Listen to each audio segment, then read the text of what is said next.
أتى أمر الله فلا تستعجلوه سبحانه وتعالى عما يشركون ينزل الملائكة بالروح من أمره على من يشاء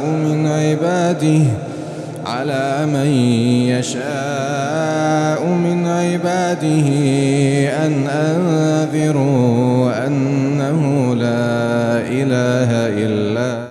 Alhamdulillah, wassalatu wassalam ala rasulillah wa ala alihi wa ashabihi wa man walah.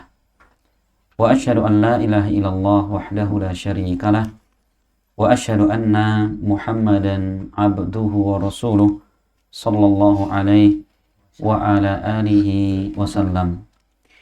Ikhwani fiddin rahimani wa rahimakumullah. Alhamdulillah, kembali kita mengajak untuk senantiasa menyampaikan puji dan syukur kehadirat Allah Subhanahu wa taala atas segala limpahan nikmat yang Allah berikan kepada kita semua. Di antara nikmat yang sangat besar adalah kembali dikumpulkannya kita di majelis yang sangat mulia ini, dan insyaallah Subhanahu wa taala kita akan kembali melanjutkan pembahasan kita masih di dalam kitab Lum'atul I'tiqad karya Al-Imam Ibnu Qudamah Al-Maqdisi rahimahullah. Setelah penulis kitab menjelaskan tentang penjelasan tentang hak Rasul dan haknya para sahabat, kemudian beliau menyebutkan dari kalangan manusia termulia, ya, setelah para nabi adalah sahabat Nabi, ya, sahabat Nabi. Kemudian di penjelasan berikutnya penulis kitab akan menjelaskan tentang sederet nama-nama para sahabat yang Rasul menyaksikan mereka akan masuk ke dalam surga. Jadi berbicara tentang siapa yang akan masuk surga dan siapa yang akan masuk neraka adalah apa? Adalah pembicaraan yang bukan pakai akal. Ya, makanya kata Syekh Utsaimin rahimahullah, beliau mengatakan asy-syahadatu bil jannati awin nar laisa lil aqli fiha madkhulun. Ya, persaksian terhadap surga dan neraka. Maksudnya apa? Siapa yang akan masuk surga, siapa yang masuk neraka, di situ tidak ada ikut andilnya otak manusia. Gitu ya. Karena apa? Terkadang ada orang yang kita lihat dia, soleh banget ya. Apa boleh kita pastikan dia masuk ke dalam surga? Tidak boleh. Ya, makanya penulis kitab mengatakan di sini, beliau mengatakan wa nashhadu lil asyrati bil jannah, dan kita menyaksikan ya 10 orang ya yang dia akan masuk surga. Kenapa? Karena Rasul sendiri yang menyampaikan. Kama syahida lahumun nabi sallallahu alaihi wasallam, sebagaimana Rasul sendiri yang beliau menyaksikan. Ya, Rasul pernah mengatakan dalam hadisnya, Abu Bakar fil jannah, ya, Umar fil jannah, Utsman fil jannah, Ali fil jannah, Talha fil jannah, wa Zubair fil jannah, wa Sa'ad fil jannah, wa Sa'id fil jannah, wa Abdurrahman bin Auf fil jannah, wa Abu Ubaidah bin Jarrah fil jannah. Perhatikan, Rasul mengatakan Abu Bakar berada di dalam surga, Umar di surga, Utsman di surga, Ali di surga, kemudian Talha bin Ubaidillah di surga, Zubair bin Awam di surga, Sa'ad bin siapa? Sa'ad bin Abi Waqqas di dalam surga, Sa'id bin Zaid di dalam surga, Abdurrahman bin Auf di dalam surga, dan Abu Ubaidah ibn Jarrah di dalam surga. Berapa tadi? 10 orang. Rasulullah mengatakan mereka adalah manusia-manusia yang sudah dijamin masuk surga. Gitu ya. Wa kullu man syahida lahun nabiyyu bil jannah syahidna lahu biha. kata Ibnu Qudamah. Dan setiap orang yang Rasul telah menyaksikan dia di surga, maka kita pun menyaksikan bahwa dia di dalam surga. Gitu ya. Kenapa? Karena Rasul sendiri yang menyampaikan. Adapun kalau orang-orang yang belum diterangkan Nabi, tidak boleh kita memastikan dia surga atau neraka. Bahkan Rasul juga mengatakan, Al-Hasan wal Husain sayyida syababi ahlil jannah. Hasan dan Husain keduanya adalah sayyid, pemimpin para pemuda penghuni surga. Cuman ya, ini diantara orang-orang yang Rasul menyaksikan calon penghuni surga. Maka Ibnu Qudamah mengatakan, wala najzimu li ahadin min ahlil qiblati bil jannati wala nar. Maka kita tidak boleh memastikan seorang muslim dia masuk surga atau neraka, tidak boleh. Walaupun seorang yang kita lihat selama hidupnya baik, selama hidupnya menjadi pejuang Islam misalkan, dia mati, boleh nggak kita mengatakan dia masuk surga? Tidak boleh. Kenapa? Perkara surga dan neraka perkara gaib. Kan gitu. Illa, kata beliau, kecuali man jazama lahu Rasul sallallahu alaihi wasallam, kecuali orang-orang yang Rasul pastikan dia masuk surga. Tetapi kata beliau, lakinna narju lil muhsin wa nakhafu 'alal musi. Namun bagi ada orang Islam yang dia meninggal dan kita lihat dia nampak kesolehan padanya, nampak ketaatan kepadanya, ya kita berharap amal soleh yang dia lakukan menyebabkan ke surga. Dan kalau kita melihat ada orang muslim dia banyak berbuat maksiat kepada Allah, kita khawatir saja ya bahwa dosa-dosa yang dia perbuat akan menyebabkan neraka. Kita hanya khawatir saja. Orang yang soleh kita berharap masuk surga, orang yang bermaksiat kepada Allah kita khawatirkan neraka, itu saja. Adapun memastikan tidak bisa. Gitu ya, makanya apa? Dulu di zaman Nabi ada orang dia melihat ada si A ini di ahli ibadah, melihat ada orang maksiat kepada Allah. Maka dia mengatakan, wallahi innallaha la yaghfiru li fulan. Orang ini yang ahli ibadah mengatakan, demi Allah, Allah tidak akan mengampuni orang ini. Maka Allah mengatakan, man yata'alla ilayya ya anni la aghfiru fulan. Siapa yang tadi bersumpah atas namaku, aku tidak mengampuni seseorang. Allah mengatakan bahwa aku telah mengampuni orang tadi waqad ahbatu amalak. Rasul mengatakan, aku telah mengampuni orang tadi dan aku menghapuskan amal-amal. Perhatikan ya. Makanya masalah urusan surga neraka itu tidak boleh kita memastikan. Ya makanya kalau ada orang mati, boleh kita mengatakan almarhum, orang yang dirahmati. Jangan. Kalau almarhum itu seakan-akan dia memastikan dia dirahmati Allah. Padahal di alam kubur, di alam berikutnya kita nggak tahu dia mendapatkan rahmat atau siksa kan gitu. Makanya yang paling pas apa itu? Yaitu misalkan orang meninggal, rahimahullah, atau Allahu yarhamu, semoga Allah merahmatinya. Nah baru itu doa. Tapi kalau bahasa almarhum yang dirahmati berarti apa? Seakan-akan kita memastikan dia orang yang dirahmati Allah. Gitu ya, makanya dibiasakan kalau orang meninggal, misalkan si Pak ini, Bu ini, rahimahullah, ya, atau Allahu yarhamu, semoga Allah merahmatinya. Sehingga di situ tidak ada makna kita memastikan surga atau neraka orang tadi. Iya. Jadi kita baca dari penuturan pensyarah kitab ini, beliau mengatakan, maka persaksian tentang seorang masuk dalam surga ataupun neraka ini tidak ada tempat akal masuk di situ. Fahiya mauqufatun 'alal syar'i, tetapi berhenti dengan syar'i. Maka siapa saja yang Rasul, yang Allah menyaksikan untuknya surga, kita saksikan. Dan orang-orang yang tidak disaksikan, jangan kita menyaksikan. Gitu ya? Iya. Kemudian Bapak sekalian bahwa orang-orang yang disaksikan untuknya surga ataupun neraka, ini ada dua. Ya, terbagi menjadi dua. Jadi orang yang disaksikan masuk surga atau neraka, ini ada dua. Yang pertama adalah yang sifatnya umum.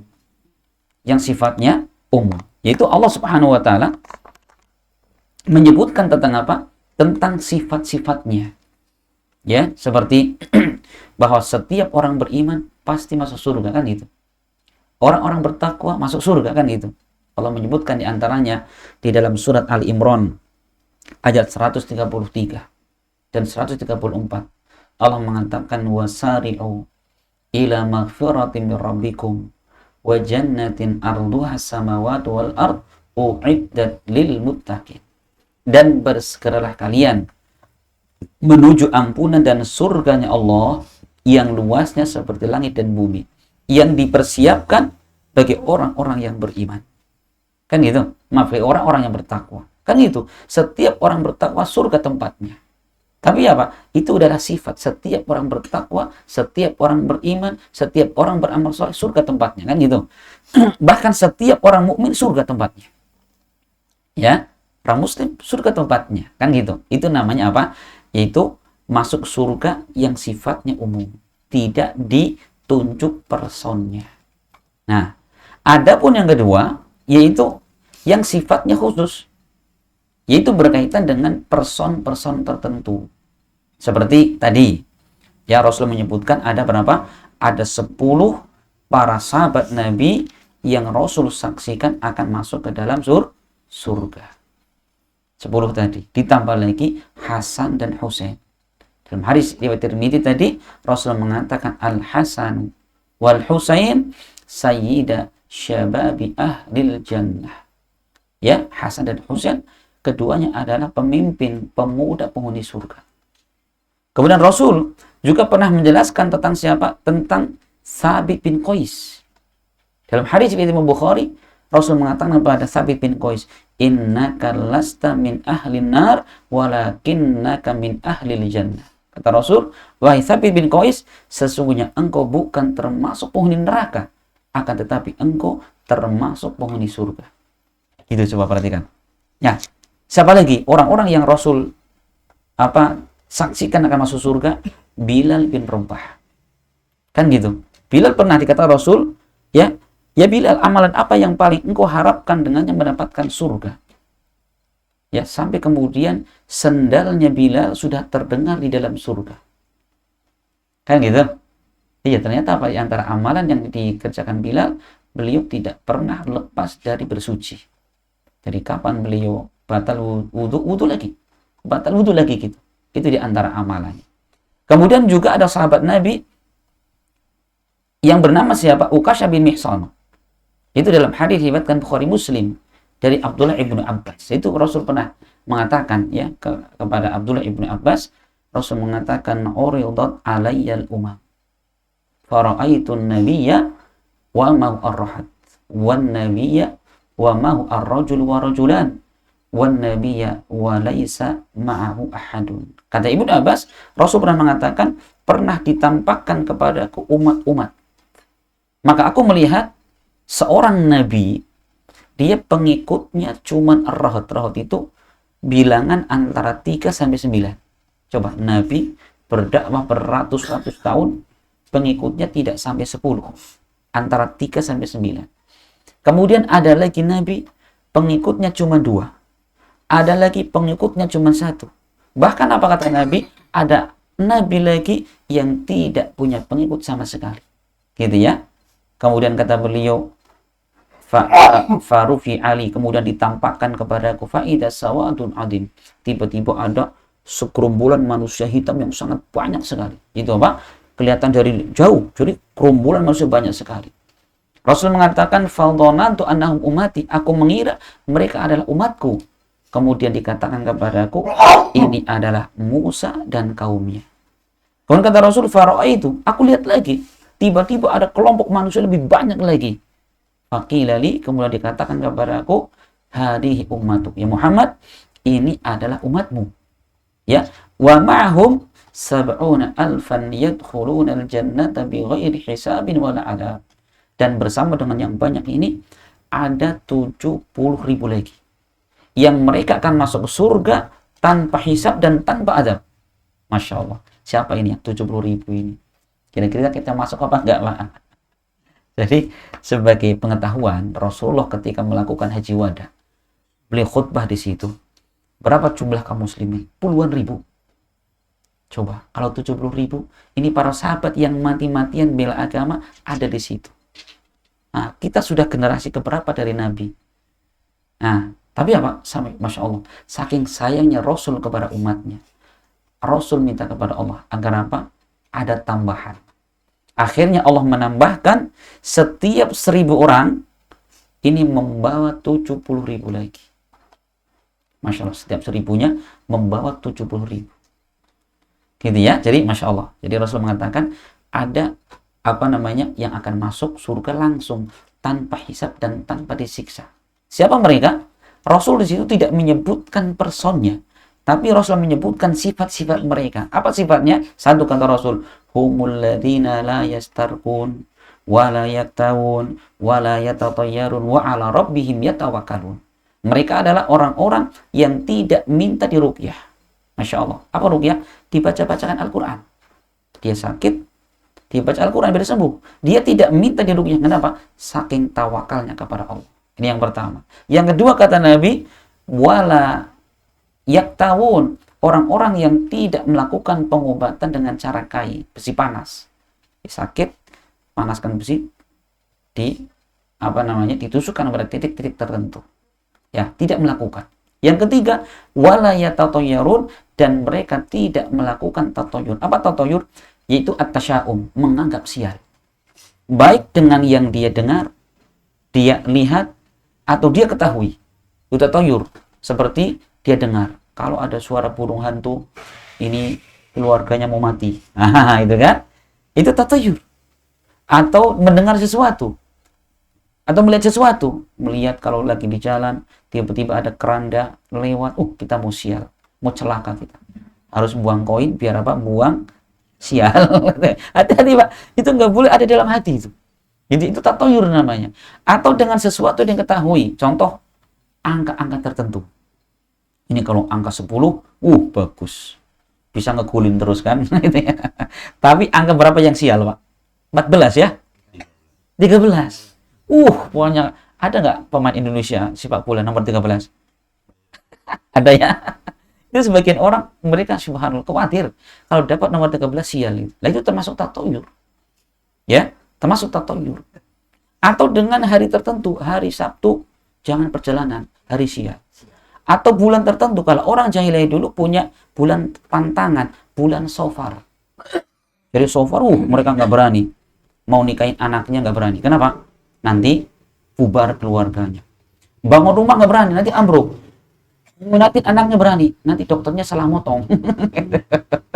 Itu ya, itu ternyata apa? Rasul datang meluruskan akidah seperti itu. Beliau mengatakan, la adwa wala tiyarata wala hula wala hamata wala safara.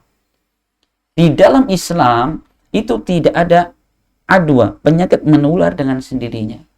Ya, wala hamata, dan tidak ada burung hantu. Jadi Tuhan nggak ada itu. Burung hantu akan mendatangkan sial, tidak ada. Walahula, dan tidak ada jin yang menyesatkan orang di tanah lapang, tidak ada. Wala safara, dan tidak ada bulan Safar. Maksudnya apa? Bulan Safar bukan bulan keramat, bukan. Kalau sekarang bukan Safar, geser dikit jadi Suro. Ya, Suro. Pokoknya kalau bulan Suro, Masya Allah, banyak orang senyum. Kenapa? Nggak banyak kondangan. Karena orang hajatan khawatir mereka. Nah itu adalah apa? Tatoyur namanya. Ya, seorang muslim tidak boleh meyakini. Perhatikan. Dan yang keempat, dan wa ala rabbihim yatawakkalun, dan mereka hanya bertawakal kepada Allah. Ini 4 orang kata Rasulullah yang akan masuk surga langsung. Selesai Rasul menyebutkan sifat tadi, ada sahabat yang bernama Uqashah bin Mihsan. Beliau mengatakan, ya Rasulullah, ud'uni ayyaj'alani minhum ya Rasul. Tolong doakan kepada Allah agar aku termasuk dari salah satu mereka itu yang masuk surga langsung. Rasul mengatakan, anta minhum, engkau termasuk dari mereka. Masya Allah. Rasul ya mengatakan, engkau termasuk dari mereka. Tiba-tiba ada yang datang lagi, ya Rasul, tolong doakan kepada Allah agar aku termasuk darinya. Apa kata Rasul? Sabaqaka biha Uqashah. Aduh, kamu sudah kedahuluan Uqashah. Apa maknanya? Ya ini adabnya Nabi, Masya Allah ya. Bisa jadi maknanya bahwa orang yang bertanya nomor 2 tadi memang tidak masuk kriteria. Bisa maknanya. Atau makna yang kedua, ya mungkin dia masuk kriteria, cuman Rasul sedang menutup. Jangan sampai kemudian sahabat yang lainnya bertanya yang semisal. Minta yang semisal. Tapi bahasa Nabi, Masya Allah, tidak menyakitkan. Hanya mengatakan, aduh, kamu sudah kedahuluan Uqasyah. Apa yang kita ambil di situ? Bahwa Uqasyah bin Mihsan adalah salah seorang sahabat Nabi yang sudah dipastikan Nabi masuk surga secara langsung tanpa hisab dan tanpa disiksa. Wajib kita yakini. Kenapa? Rasul yang menyaksikan. Kemudian Bapak sekalian, ada lagi dalam hadis dari sahabat yang mulia Abdullah ibn Abbas. Itu tentang kisah wanita hitam. Ini termasuk wanita yang dijamin surga. Jadi ketika Ibnu Abbas pernah mengatakan kepada sahabat yang lain, maukah aku tunjukkan kepada kalian seorang wanita calon penghuni surga? Para sahabat mengatakan tentu. Ibnu Abbas mengatakan yaitu wanita hitam yang itu. Coba, wanita hitam. Yaitu wanita itu suatu ketika datang kepada Nabi, karena kebetulan wanita ini adalah dia terkena penyakit ayan, epilepsi gitu ya. Jadi tiba-tiba nggak sadar diri. Dia mengatakan, ya Rasulullah, ini usra'u. Ya, wa atakasyaf. Ya Rasul, saya itu sering kesurupan. Dan setiap kesurupan selalu tersingkap auratnya. Maka Rasul mengatakan, kalau kamu mau, ya, aku doakan kepada Allah, niscaya Allah akan menyembuhkan penyakitmu. Tetapi kalau engkau bersabar, wa in sabarti walakil jannah. Tapi kalau kamu bersabar, untukmu surga. Coba, pilihannya, Pak. Masya Allah. Satu, didoakan Nabi sembuh dari penyakit yang begitu yang berat ya dirasa. Tapi kalau bersabar, surga tempatnya. Kira-kira wanita ini milih yang mana? Dia mengatakan, ya Rasul, asbiru, saya akan bersabar. Cuman ya Rasul, tolong doakan kepada Allah agar kalau saya kambuh tidak tersingkap auratnya. Masya Allah, belum memilih apa? Nggak apa-apa sakit. Ya, penyakit tetap ada pada dirinya. Ya, yang penting dia bersabar. Kenapa? Surga tempatnya. Tapi tolong ya Rasul, doakan kepada Allah kapan saya kambuh kemudian tidak tersingkap auratnya. Rasul mendoakan. Makanya setiap kambuh apa? Tidak tersingkap auratnya. Ini berarti Rasul mengatakan dia wanita hitam. Hitam itu calon penghuni surga. Masya Allah ya. Ini menunjukkan bahwa surga itu bukan hanya ditempati orang-orang yang cantik dan tampan. Tapi setiap orang yang masuk surga jadi tampan. Gitu loh ya. Iya, makanya kan pernah ada nenek-nenek datang ke Nabi, ya Rasul. Di semangat ibadah nenek tadi. Apakah betul nenek-nenek tidak masuk surga? Iya, kata Rasul, nggak masuk surga itu. Nangis, cing-cing, lari dia nangis. Ternyata Rasul mengatakan, tolong sampaikan nenek tadi. Maksudnya apa? Bahwa nenek-nenek ketika masuk surga jadi muda lagi. Gitu. Nek, tadi apa nangis? Oh, katanya saya nggak bisa masuk surga karena nenek-nenek gitu. Maksudnya Nabi gini, Nek, bahwa di dalam surga semua penduduknya jadi muda-mudi. Berarti bisa masuk surga? Bisa. Masya Allah, langsung senyum. Masya Allah ya, ini perhatikan. Jadi ini apa tadi? Wanita hitam yang Rasul pastikan akan mendapatkan surga. Dan juga ada istri Nabi yang lain, yaitu Khadijah. Khadijah itu termasuk wanita yang Rasul telah menjamin untuknya surga. Ya, Masya Allah ini. Jadi, subhanallah ini, beberapa nama yang Rasul menyebutkan yang mereka adalah calon penghuni surga. Ada nggak orang-orang yang telah dipastikan Nabi calon penghuni neraka? Jawabannya ada. Baik di dalam Al-Quran maupun hadis Nabi SAW. Seperti Abu Lahab dan istrinya. Siapa istrinya? Ummu Jamil. Ini Allah terangkan di dalam surat Al-Masad atau surat Al-Lahab. Kan gitu. Ayat pertama Allah mengatakan tabbat yada abi lahabi wa tab. Celakalah kedua tangan Abi Lahab dan celakalah. Terus apa? Wa mra'atuhu hammalatal hatab. Dan istrinya yang dia selalu mikul kayu bakar. Apa maksud itu? Apakah memang kerjanya tukang repet gitu ya, nyari kayu bakar? Tidak, kata para ulama tafsir, bahwa penafsiran ucapan Allah, dia tukang kayu bakar itu, kerjaan Ummu Jamil itu adalah tukang adu domba. Jadi kesana kemari keliling untuk apa? Mempengaruhi orang membenci Rasul agar tidak mau beriman kepada beliau. Maka dikatakan hammalatul hatab. Kenapa? Karena sifatnya kayu membakar, manas-manasi emosi, biar memusuhi Nabi gitu. Makanya kalau ada orang sukanya kesana kemari ngadu domba, ya mirip kayak Ummu Jamil itu. Ya, namanya diabadikan dalam Al-Quran. Wa mro'atu hammalatul hatab, dan istrinya Abu Lahab yang kerjanya apa? Kesana kemari untuk apa? Mengadu domba. Itu penyakit itu. Ya, orang kalau suka ngadu domba penyakit itu ya. Adu domba termasuk dosa apa? Dosa besar. Kenapa? Karena Rasul mengancam siksa di alam kubur. Dalam hadis yang diriwayatkan Bukhari Muslim, si sahabat Ibnu Abbas mengatakan, marra Rasulullah bi qabraini bil Madinah. Suatu ketika Rasulullah melewati 2 buah kuburan di kota Madinah. Ternyata Rasulullah mengatakan, innahuma la yu'adzabani wa ma yu'adzabani fi kabirin. Sesungguhnya penghuni kedua kuburan ini sedang Allah siksa, dan tidaklah mereka disiksa dengan dosa yang dianggap besar. Perhatikan, itu aslinya dosa besar, cuma dianggap remeh. Apa dosanya itu? Satu, kata Rasul, amma ahaduhuma kana yamshi bainan nasi bin namimah. Adapun yang satu ini, dia ketika di dunia biasa jalan ke sana kemari untuk mengadu domba. Hati-hati, Pak. Yang tadinya tidak benci jadi benci. Apa adu domba itu?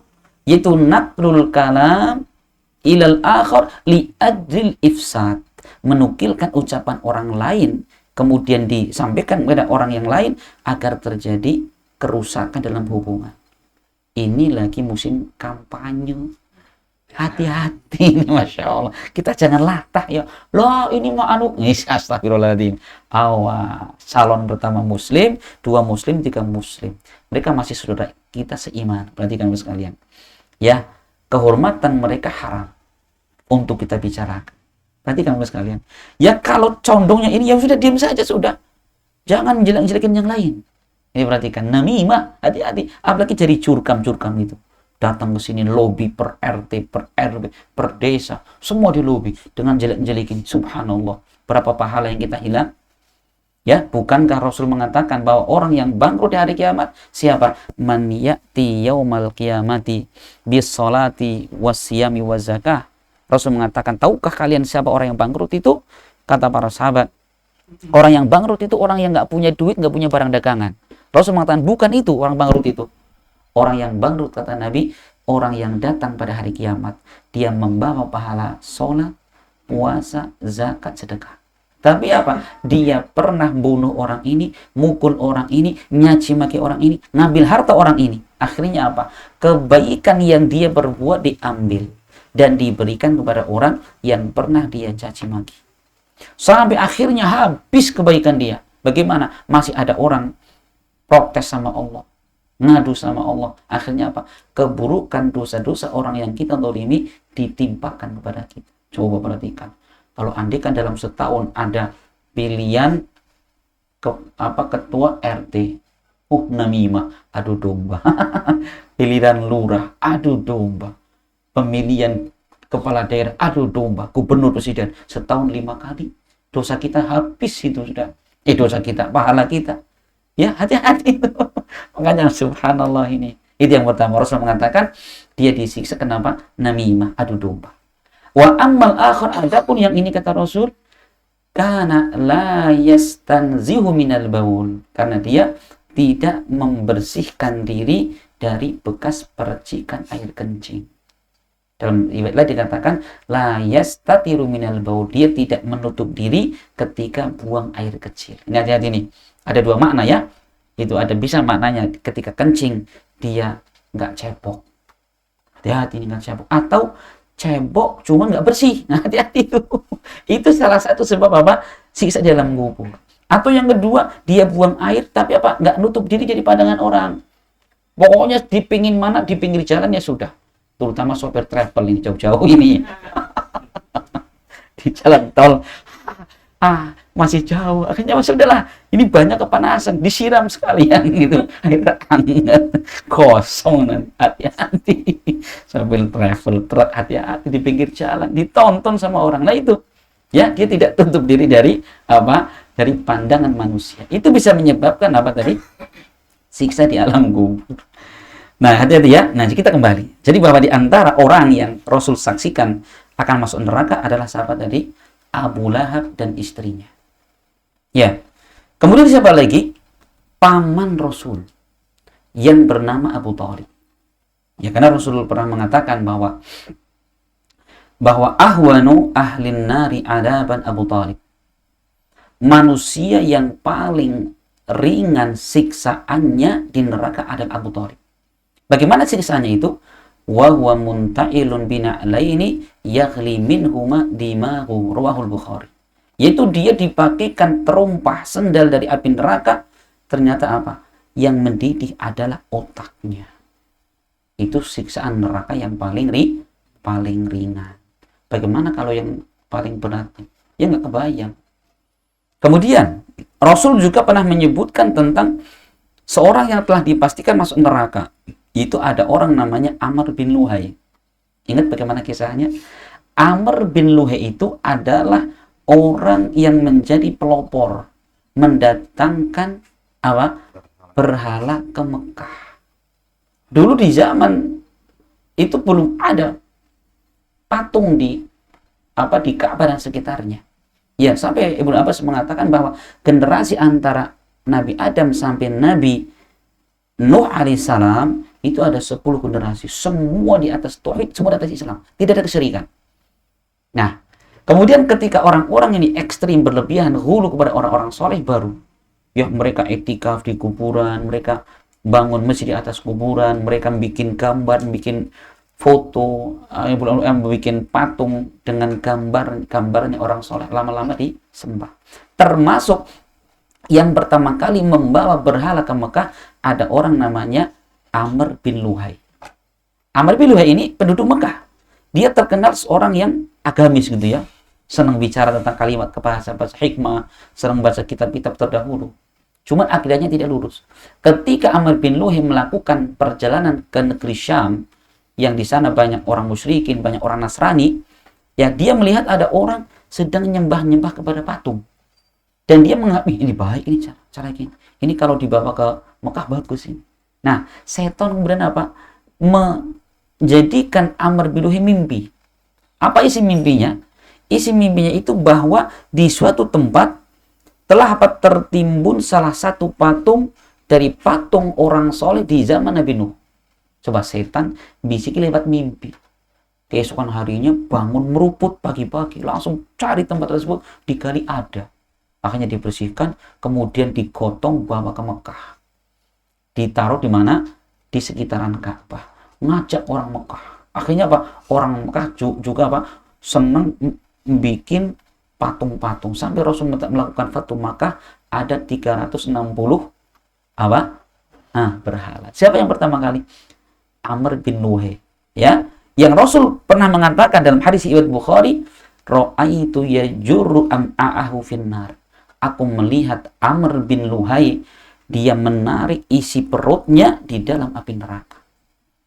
Rasul melihat siapa? Amr bin Luhai, dia isi perutnya keluar sambil ditarik di dalam neraka. Ya, subhanallah, na'udzubillah ya. Ini Bapak sekalian. Ini beberapa orang-orang yang Rasul menyaksikan untuknya surga dan neraka. Adapun orang-orang yang Rasul belum memastikan, belum menjelaskan surga atau neraka, maka sifat kita adalah tidak boleh memastikan. Ya, kalau ada orang beriman, dia nampak pada dirinya kesolehan, kebaikan, ketakwaan, dia mati, bagaimana? Kita berharap kesolehan yang dia lakukan menyebabkan ke dalam surga. Adapun kalau ada orang soleh, orang beriman, dia banyak bermaksiat kepada Allah, bagaimana? Gak boleh kita mengatakan neraka nih. Gak boleh. Kita khawatir dosa yang dia perbuat menyebabkan ke neraka. Itu saja. Jadi ya, wallahu a'lam bishawab. Ini Bapak sekalian, sedikit yang bisa kita ingatkan, semoga bermanfaat dan semoga ilmu yang kita dapatkan ini adalah ilmu yang semakin menguatkan iman dan ketakwaan kita kepada Allah Subhanahu wa taala. Subhanakallahumma bihamdik asyhadu an la ilaha illa anta astaghfiruka wa atubu ilaik. Assalamualaikum warahmatullahi wabarakatuh.